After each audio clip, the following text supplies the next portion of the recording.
dengan keras supaya kucingnya lari. Ngusir. Nah, itu bukan wali lagi. Bukan wali. Kalau wali enggak tahu ini kucing, ini ikan, ini istri, ini siapa, enggak tahu. Orang wali begitu diuji. Kalau masih tahu yang di depan, yang di belakang, yang di kiri, di kanan, atas, belum waliullah lagi. Itu masih wali-walian. apalagi Nabi Udin. Jauh.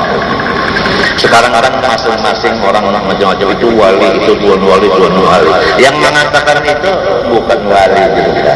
Kalau wali yang mengatakan betul. Kalau bukan wali mengatakan wallahu a'lam. Masya Allah. Tanda wali itu diantaranya dua, itu yang sudah populer ya. Pertama pemurah, yang kedua tidak pemarah. Jadi kalian kalau mau memilih suami, teliti sebelum bersuami. Penelitiannya cuma dua untuk mengetahui orang itu soleh. Pertama pemurah, enggak pelit. Yang kedua tidak pemarah. Dua itu aja. Kalau mau cari menantu juga begitu. Yang pemurah enggak pemarah. Soal kaya tidak jadi masalah, walau punya 2 triliun nggak masalah. Soal rupa nggak ada masalah, walau seperti Guru Ijaya. Malu dong, malu. Masya Allah. Jadi rupa nggak jadi masalah, kekayaan nggak jadi masalah, kekuasaan nggak jadi masalah. Yang penting akhlak. Pertama pemurah, kedua enggak pemarah. Ya, teliti sebelum membeli, kan begitu. Teliti sebelum membeli. Malu bertanya sesat di jalan,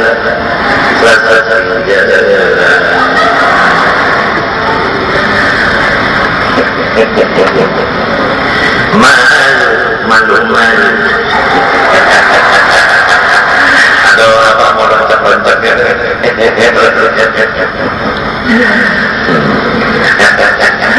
Masya Allah. Satu di antara kata-kata tadi misalnya seperti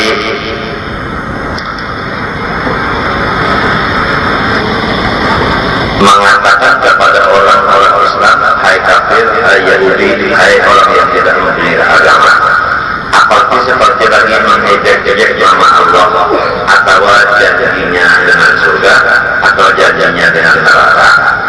Dan seperti lagi kalau ia berkata dengan lidah, jika Allah memerintah aku dengan satu perintahmu, aku enggak mengerjakan. Atau kalau dia berkata umpama sholat menghadap ke sana, aku enggak mau sholat. Atau jikalau ada dia mengerjakan perintah Allah, kemudian dia mendapat siksa, misalnya susah. Kenapa aku sudah sholat, aku sudah zakat, aku sudah puasa, kenapa Allah Ta'ala masih menzalim aku? Buktinya hidupku susah.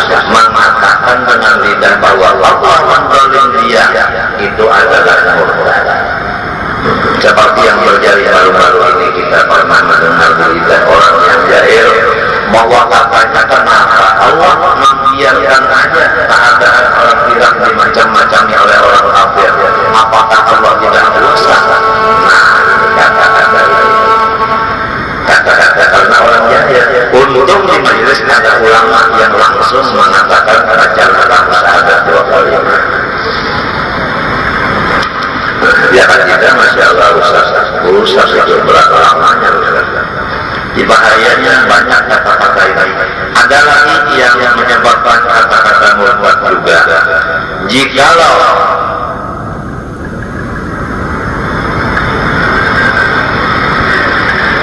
orang menyuruh dia mengerjakan sunnah seperti memotong kuku atau memotong rambut, dia menjawab, aku tidak mau memotong kuku, yang satunya mengatakan aku tidak mau memotong rambut walaupun hukumnya sunnah. Walaupun hukumnya sunnah. Ini ada orang yang bilang potong kukumu hukumnya sunnah, potong rambutmu hukumnya sunnah. Walau sunnah saya tidak mau mengerjakan, langsung murtad. Kata-katanya itu murtad, menghina yang sunnah. Atau kalau dia berkata, ini orang ulama memberikan satu perkataan fatwa kepada dia, ujar ulama begini, orang ini karena marah kepada si ulama ini, hukum apa itu, fatwa apa itu. Nah, karena menghina kepada fatwa ulama, menghina kepada fatwa ulama dengan lidah, maka hukumnya murtad. Jadi ibu-ibu, anak-anakku semua sudah mendengar bahwasanya utusan alim ulama di Pondok atas itu Pondok sudah dengar semua. Jadi itu jangan sampai dienteng-entengkan apa jadi begitu utusan. Jangan, kita jadinya bisa bahayanya ini luar biasa. Atau dia mengatakan semoga mendapat laknat Tuan Guru itu. Semoga Tuan Guru itu dapat bahaya. Senang hatinya Tuan Guru dapat bahaya, kesenangannya itu yang menyebabkan dia. Ini kadang-kadang umpama guru kawin, kemudian kawin berapa? Kemudian kawin berapa? 3.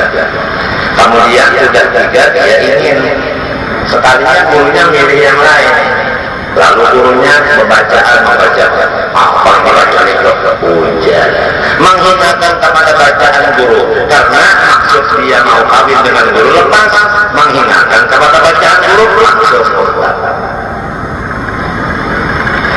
Bahaya ini.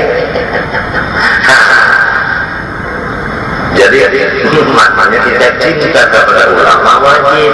Kalau marah kepada ulama hukumnya dosa. Kalau mengatakan hina kepada ulama tanpa marahnya murtad. Ini tulisan saya jelas.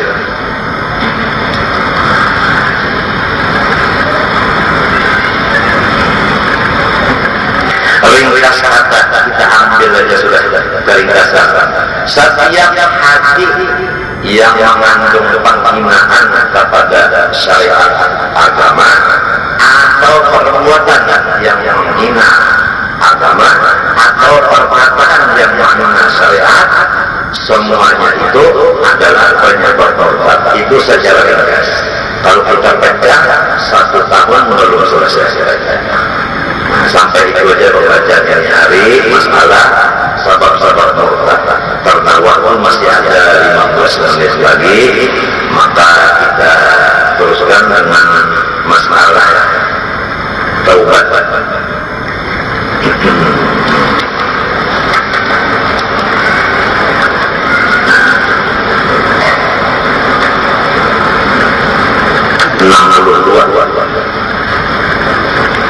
Ada nomor 62 ada.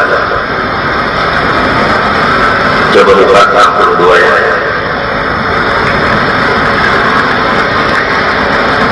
Katakan oleh bahwasanya taubat itu permulaan jalan bagi sekalian yang menjalani akan jalan keselamatan di akhirat.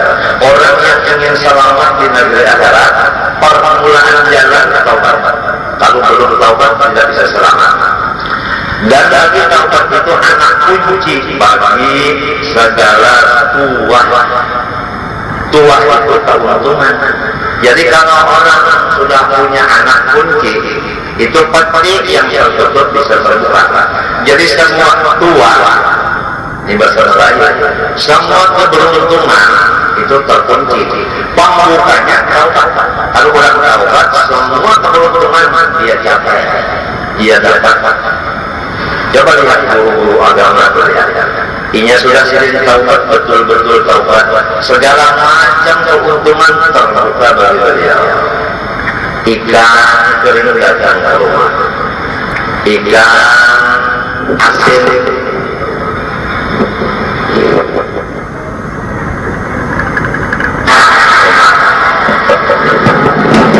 perhatikan itu ada loncat-loncat data, amplop data, apalagi anu ngecek data, ngecek data, itu yang biasa kita ambil di bank-bank itu, ya ngecek data. Nah begitu, nanti ada lagi bungkusan, dibuka lagi, dikira ini adalah buku sekalinya dolar sekian berapa tabat siji dulu apa mohon maaf itu walau songo 10 tabat 10 kali 10 Masya Allah dolar Amerika. Kalau udah tabatnya betul semua dua semua peruntungan akan terbuka. Jadi kalau orang minta dulu, coba LLPN itu turunkan ke awal-awal supaya amplop datangan kuburan. Ini nah, hari ini sampai apa bicaraan kita. Taubat. Masalah waktu jual yang merisaukan kita. Insya Allah pada gelombang waktu yang sama kita akan bertemu lagi. Tapi sebelum kita akhiri pengajian, kita saksikan dulu yang lewat ini.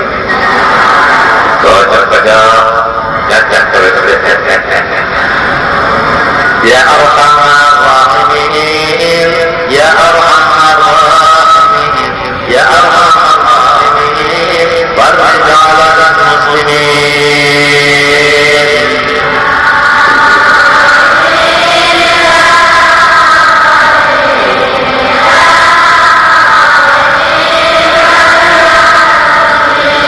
Rabbina syakirin tawalla muslimin nubat minal aminin li zumratis sabiqin.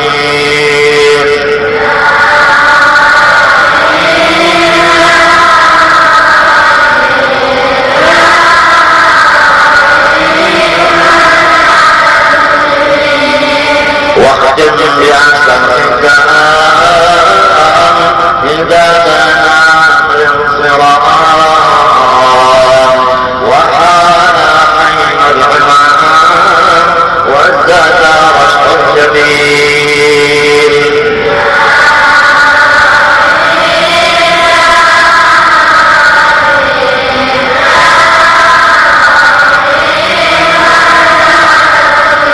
ثم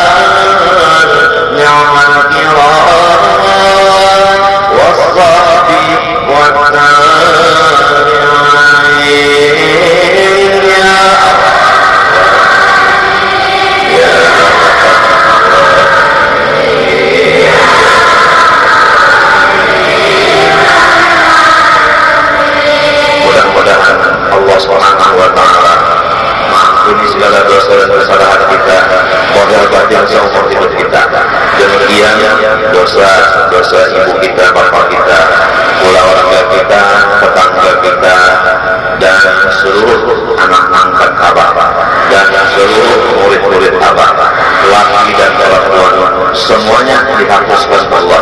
Segala dosa dan kesalahan batin seumur hidup, diberinya rahmat yang luas, selamat dunia dan akhirat, mati beriman sempurna, tidak disiksa dan tidak dihancur selama dalam kubur, dan dimasukkan ke dalam surga tanpa hisab. Ala kirkannya bela Allah Nabi Al-Fatihah.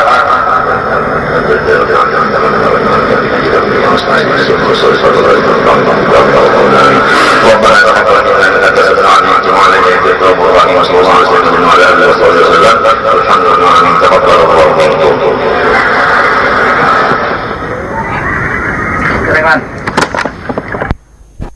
Allahul Azim. أستغفر الله العظيم أستغفر الله العظيم الذي لا إله إلا هو الحي القيوم وأتوب إليه بنية القبول وتمام كل سؤال ومحمول، وإلى حضرة سيدنا وحبيبنا الرسول صلى الله عليه وآله وأصحابه وسلم، ثم إلى أرواح أهل بيته الكرام والصحابة والقرابة والتابعين وتابع التابعين ومن تبعهم بإحسان إلى يوم الدين، خصوصا إلى روح سيدنا الحسن البصري وسيدنا جديد البغدادي وسيدنا الإمامين النووي والرافعي وسيدنا الشيخ عبد القادر الجيلاني وسيد الشيخ محمد بن عبد الكريم السمان المدني، إلى روح مولانا الشيخ محمد أرشد بن عبد الله البنجري والشيخ حجي محمد كشف الأنوار بن حجي إسماعيل البنجري، وأرواح جميع مشايخنا ومعلمينا ووالدينا وأمهاتنا وقراباتنا وجيراننا وذوي الحقوق علينا أجمعين، وأرواح جميع المسلمين والمسلمات والمؤمنين والمؤمنات، بأن الله تعالى الكريم المنان الرحيم الرحمن يتغشاهم بالرحمة والمغفرة ويعيد علينا وعلى ذرياتنا أجمعين من بركاتهم وأنوارهم وأسرارهم وعلومهم ونفحاتهم وخصوصياتهم وكراماتهم في الدين والدنيا والآخرة، وعلى كل ما نوى به السلف الصالح، وإلى حضرة النبي الفاتحة.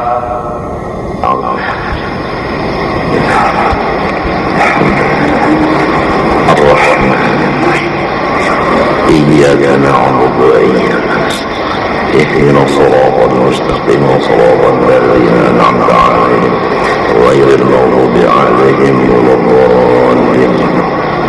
جميع المسلمين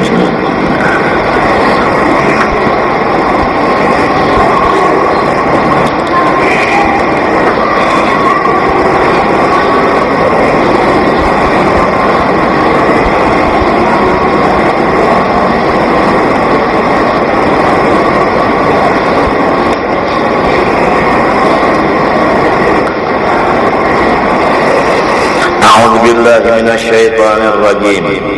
بسم الله الرحمن الرحيم. الحمد لله رب العالمين.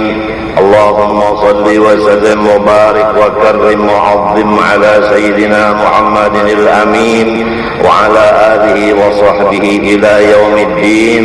أما بعد، سبحانك لا علم لنا إلا ما علمتنا إنك أنت العليم الحكيم، ولا حول ولا قوة إلا بالله العلي العظيم العزيز العليم، عدد كل حرف كتب ويكتب أبد الآبدين ودهر الدائرين. رضي الله عني وعنكن وعن جميع المسلمين. Pertama-tama mari kita bersama-sama membaca Alhamdulillah sebagai tanda kita bersyukur atas nikmat Allah. Kita semua sudah meyakinkan bahwa setiap nikmat wajib disyukuri, dan hukumnya syukur itu adalah wajib mutlak setiap orang, bukan fardu kifayah. Cukup satu yang syukur, yang lainnya tidak, bukan. Setiap orang wajib syukur atas nikmat Allah kepadanya. Apabila tidak syukur akan nikmat, maka diganti nikmat itu dengan bala. Apabila syukur atas nikmat itu sedikit, maka berarti yang dicabut nikmat itu banyak, yang ditinggal sedikit.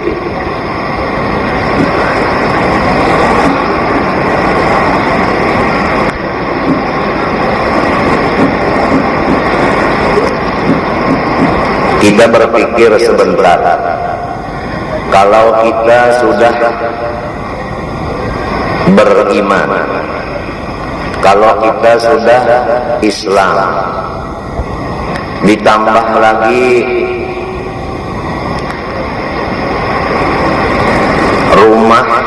untuk kita berteduh ada, ditambah lagi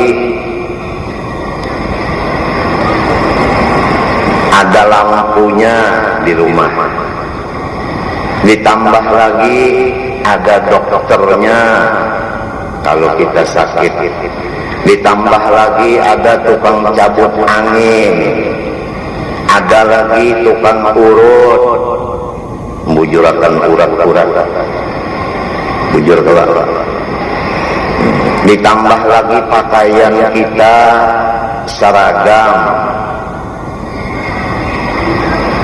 Kalau sahabat Nabi sudah ikam tahu berataan, limba assalamualaikum warahmatullah hilang, tertinggal Nabi seremona. Waktu kedua sembahyang datangan pulang ditakuni Nabi, kenapa limbah sembahyang hilangan kada berwirid, bini ulun di rumah bagi lanjang. Jadi pakaian yang ulun bawa ke masjid ini gasan bini ulun pulang memakai sembahyang di rumah. Salambar pakaian untuk berdua laki bini kita Pak, kira-kira ada nang 2 lambar bisik sudah sugih pada sahabat. Nah ini nang kita pikirkan, karena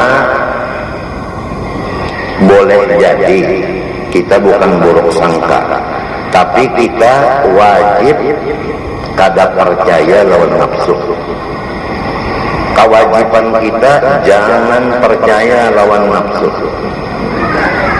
karena nafsu ini menutup-nutup ingatan kita akan nikmat Allah. Kada ingat lawan nikmat Tuhan lagi. Kita Islam kada ingat lagi, aku ini Islam kada ingat, aku beriman kada ingat, aku ada rumah tangga walaupun menyewa kada ingat, aku pakaian 2 lambar kada ingat, rumah belas krek kada ingat, dokter ada amun aku garing minta periksaan tensi sebagainya kada ingat, paurutan pencabutan ada kada ingat, duit pulang aku ada kada ingat. Itu nafsu. Lalu kita itu walau saraba ada sudah dan kelebihan sudah ada, karena nafsu menutup ingatan atas nikmat Allah, maka kita mencari nang rasa nafsu tadi kada ada. Lalu tujuan hendak menambah pakaian, tujuan dan lalu macam apa unggan ini kada baik-baik garing terus, nah macam-macam lalu sehingga timbullah pikiran berjalan terus tapi sakit, lalu timbul badan panas, lalu kurang guring, lalu liur hanta, makan kada nyaman, lalu naik darah, ngarannya emosi. Apabila secara emosi, apa kata Nabi? Al-ghadab yufsidul iman kama yufsidul qalbul hasan. Emosi itu meruntuh, menghancur, merusak akan iman kita. Bandingan sebagaimana cuka merusak madu. Kalau orang Arab tahu benar madu itu manis, dibuat cuka, hilang manisnya dan hilang kemampuan untuk menjadi obat. Kada jadi obat lagi, bahkan jadi racun. Kalau madu campuri cuka jadi racun. Itulah sifat emosi. Emosi tadi karena keadaan diri di waktu kita susah pikiran. Susah pikiran penyebabnya kada mengingatakan nikmat Tuhan. Ini bahayanya, jadi kada ingat nikmat Tuhan. Oleh sebab itu setiap pengajian di sini mari kita bersama-sama membaca alhamdulillah. Setiap pengajian di sini kalau orang memperhatikan isinya adalah syukur, itu isinya. Karena nafsu ini selalu memimpin kita ke jalan kafir nikmat. Kafir nikmat. Bapakaian tapi rasanya rasa kada bapakaian. Lalu kada syukur. Coba ya tanya, aku diberi Tuhan pakaian, gembira kepada Allah karena kada batilanjang. Tapi ada orang yang pakaiannya komplit tapi hingga bagaru kepala pusang aja. Ada orang yang batilanjang ketawa aja hingga gila.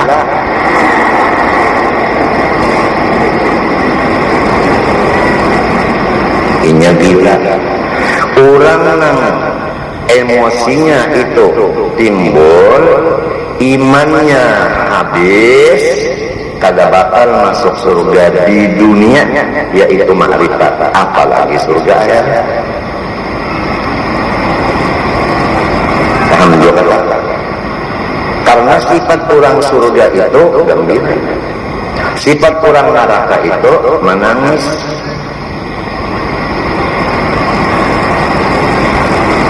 Artinya sakit hati. Kada ada orang di neraka itu yang ketawa mengalakak, kada ada. Kada ada orang dalam surga itu yang maungut, kada ada menangis, pokoknya ada. Ujar orang di surga, berucap cerita dalam Quran, wa qalu alhamdulillah alladzi adhaba 'annal hazan inna rabbana laghafurun syakur. Kami mengucap alhamdulillah, memuji Allah karena Allah menghilangkan dari kami duka cita.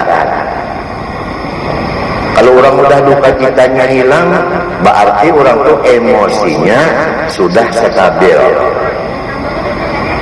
Penyakit kita ini semuanya emosi itu lebih dari hitungan yang mestinya. Istilah bermasak-masak itu kata dasar, kebanyakan lomboknya. Lamun kada belombok lalu, kada ada emosi lalu, ujar Imam Syafi'i hemar. Mbah, sandal diambil orang ketawa. Parut lapar, nasi di hadapan diambil orang ketawa. Iwak ada di hadapan, bakas menukar setengah hari masak, dihantamnya oleh pusing ketawa. Itu hemar. Maulah orang hidup di dunia kada menghajatakan api. Aku nak bertakun, apa jadi api diulahkan di dunia kalau kita perlu hendak memasak, perlu apa? Api. Ulunnya ini memasak kada memakai api, bacocok di listrik itu napa? Bujur kah? Tapi kuatnya ada, kalau kuatnya itu ada. Nah itu kalau kuatnya yang dihajatakan 10 memakai 500, kengkeng yang ikan tutupakan itu maladuk pacaknya karena memakai sifat panas kalabihan. Tapi kita pasti ada bisi panas itu, tapi jangan banyak dan waktu perlu. Waktu perlu dipakai api, tapi sedikit aja. Nah itu. Kalau angin sifatnya dingin. Nah kita memerlukan angin, contohnya napas. Napas itu angin. Ini kita memerlukannya banyak persennya. Coba ambil gambar napas setengah hari aja. Nah setengah harinya tutupi hidung dan muntung. Ya itu pangkari siup itu aja. Nah jadi nang dingin itu dibanyaki, nang panas ada didikiti dan digunakan waktu perlu. Kalau nang dingin, napas atau angin diperlukan setiap waktu. Begitulah sifat kita mestinya hidup di dunia. Hidup sendirian, mahajabatan banyak dingin dari panas. Lalu tercapailah surga dunia, saraba nyaman. Ba'udu nikmat, nyaman. Ba'istinja nyaman. Mandi nyaman. Sumbahyang nyaman. Kenapa jadi nyaman? Kurang masuk surga di dunia. Kenapa surga di dunia? Yaitu merasa nikmat Tuhan. Di mana jalannya merasa nikmat?